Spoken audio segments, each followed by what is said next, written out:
Leverage year 2019। Leverage का इस तरह का सम्स को आप थोड़ा सा ध्यान से समझें। दो कंपनी है X and Y. Variable expenses that is variable cost as a percentage on sale. Sale पर ये परसेंटेज दिया हुआ 75 and 50%। Interest in rupees in lakhs 3 lakh 100 lakh 1000 lakh. DOL degree of operating leverage दिया 6 and 2 and degree of financial leverage दिया 4 and 2। इस type के sums को जब भी आपको DFL देगा तो सबसे पहले हम लोग DFL से सॉल्व करेंगे, तो आपके लिए सबसे इजीएस्ट और शॉर्टेस्ट टाइम रहेगा कम समय में एक्यूरेट कैलकुलेशंस करना। तो जब भी आपको DFL के लिए दे तो आप स्टार्टिंग फ्रॉम DFL से करेंगे। कैसे?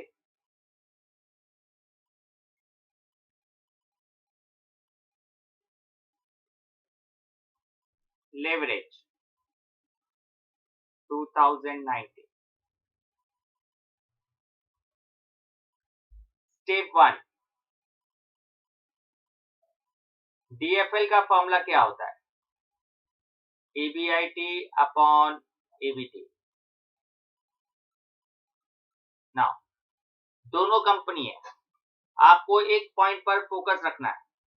ये जो EBT है इसको आप लिख सकते हो EBIT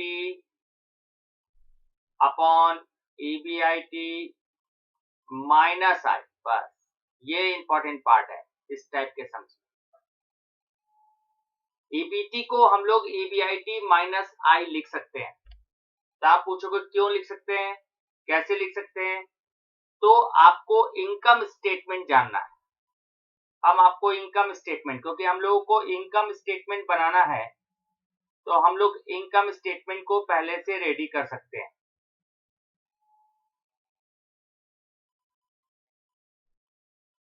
इनकम स्टेटमेंट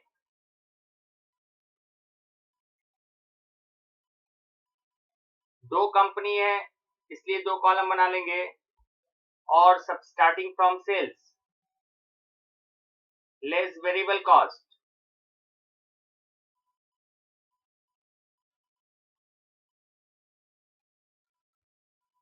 चलिए इनकम स्टेटमेंट को एक काम करते हैं, नेक्स्ट पेज में बनाते हैं। थोड़ा सा बड़ा इनकम स्टेटमेंट रहेगा इसीलिए।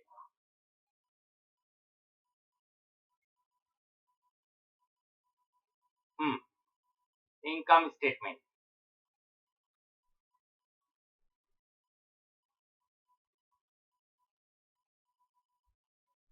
सबसे पहले सेल्स, उसके बाद वेरिएबल कॉस्ट, कंट्रीब्यूशन, उसके बाद फिक्स कॉस्ट लेस करते हैं, EBIT आता है, EBIT से इंटरेस्ट लेस करते हैं तो EBT आता है, उसमें से टैक्स लेस करते हैं तो EAT आता है। तो यहां पर EBT कैसे आया? EBIT से I माइनस करके आया EBT, इसलिए हमने यहां पर भी EBT को EBIT माइनस I किया। अब X और Y दोनों कंपनी का DFL दिया हुआ है। DFL है हमारे पास 4 and 6, आप क्वेश्चन पेपर में देख सकते हो। DFL है यहाँ पर 4 and 2।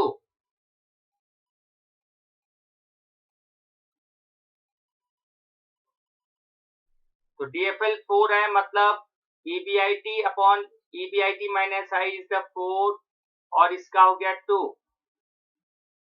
अब इसको सॉल्व करेंगे कैसे? EBIT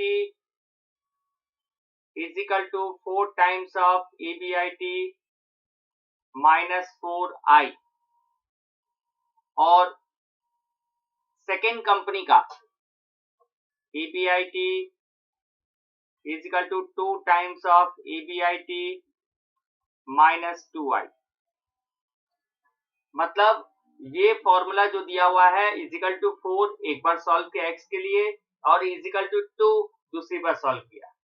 अगर फिर भी आपको नहीं समझ में आया तो हम यहाँ पर EBIT upon EBIT minus i लिख दिए इजिकल टू 2 और इजिकल टू 4।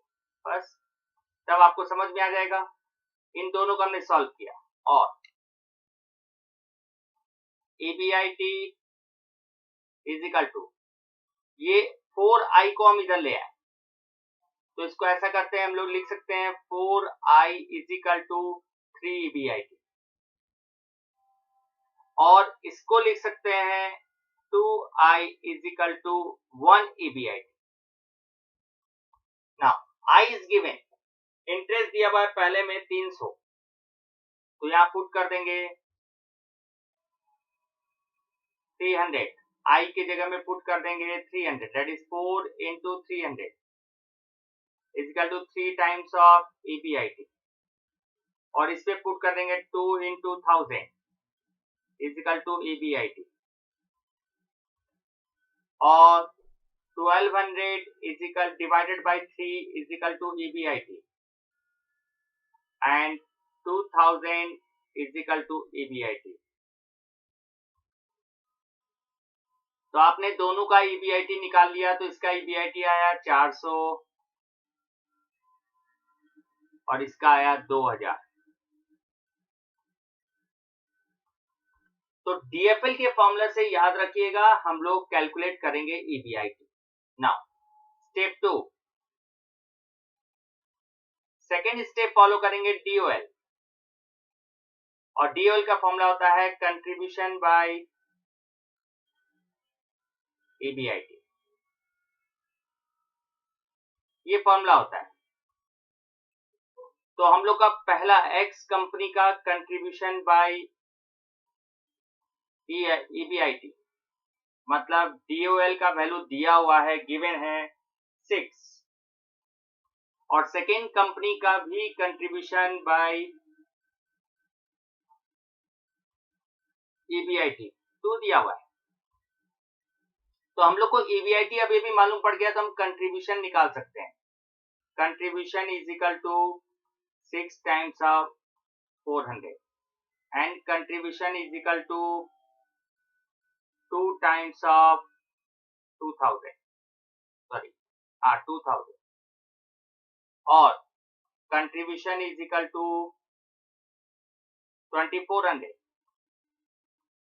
और यहाँ भी कंट्रीब्यूशन इज इक्वल टू 4000। तो इस तरह से हम लोग ने EBIT निकाल लिया, कंट्रीब्यूशन निकाल लिया।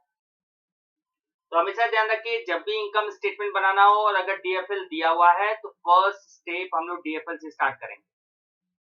Now step 3 income statement. अब जो जो इंफॉर्मेशन हम लोग को मालूम है उनको पुटअप करना है।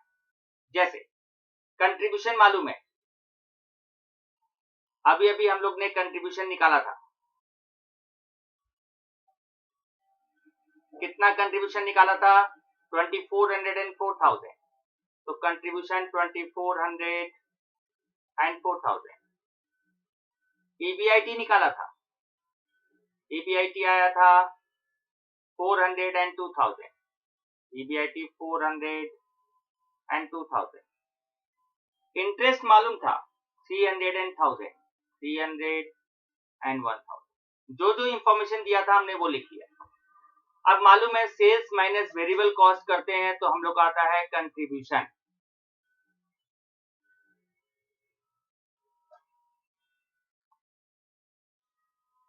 ओके, नाउ वेरिएबल कॉस्ट दिया है एक्स डिपार्टमेंट के लिए, एक्स कंपनी के लिए 75% very high variable cost and Y के लिए 50% वेरिएबल कॉस्ट। आपको मालूम है सेल्स में से वेरिएबल कॉस्ट माइनस करते हैं तो कंट्रीब्यूशन आता है और सेल्स इज ऑलवेज 100%। और if sales is 100% and variable cost is 75 then contribution is 25%. If sales is 100% and variable cost 50 then contribution is 50%. It means 25% is equivalent to 2400. Then sale is how much? तो हम लोग 2400 को divide करेंगे 25% से, तो 9600 आएगा। 4000 को डिवाइड करेंगे 50% से, तो 8000 आएगा। और अगर सेल्स आ गया है तो सेल्स का 75% 7200 हुआ और 8000 का 50% 4000 हुआ। इस तरह से हम लोग ने सेल्स भी डिटरमाइन कर लिया। Now fix cost, fix cost कैसे हम लोग फाइंड करेंगे? जब EBIT 400 है, कंट्रीब्यूशन 2400 है, then fix cost is 2000। Difference 4000 2000 2000 is the fixed cost. EBT 100 is EBT and 1000 is EBT. Tax 35% दिया हुआ है, तो 3500 टैक्स हो गया, that is 65 is the EAT and 350 is the tax हो गया, तो 650 is the EAT। इस तरह से हम लोग ने यहाँ पर इनकम स्टेटमेंट बना दिया। तो आप एक नोट और याद रखिएगा, हाउ टू कैलकुलेट सेल्स। तो sales is equal to contribution by 25%, second का contribution by 50%, that is 2400 divided by 25% और 4000 डिवाइडेड बाय 50%। इस तरह से हम 9600 सेल्स आ गया and 8000।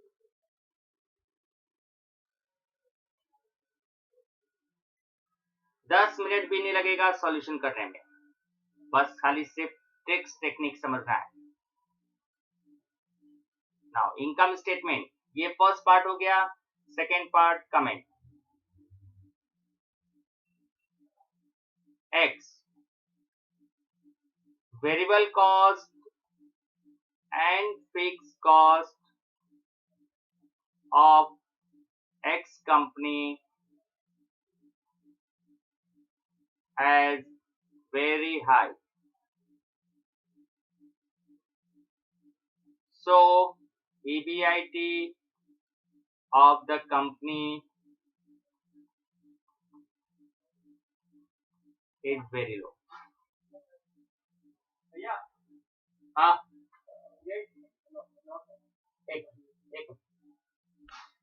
Very low.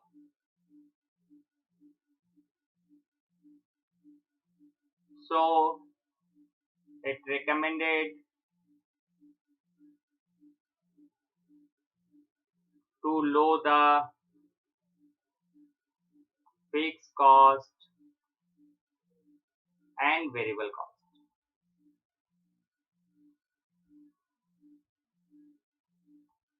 Y company,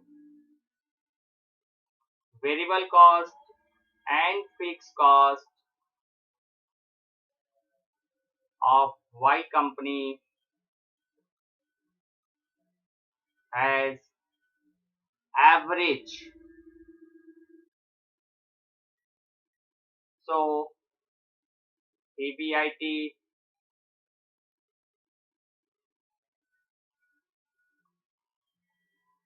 is average, but interest is very high.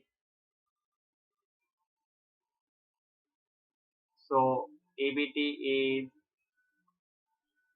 very low. It recommended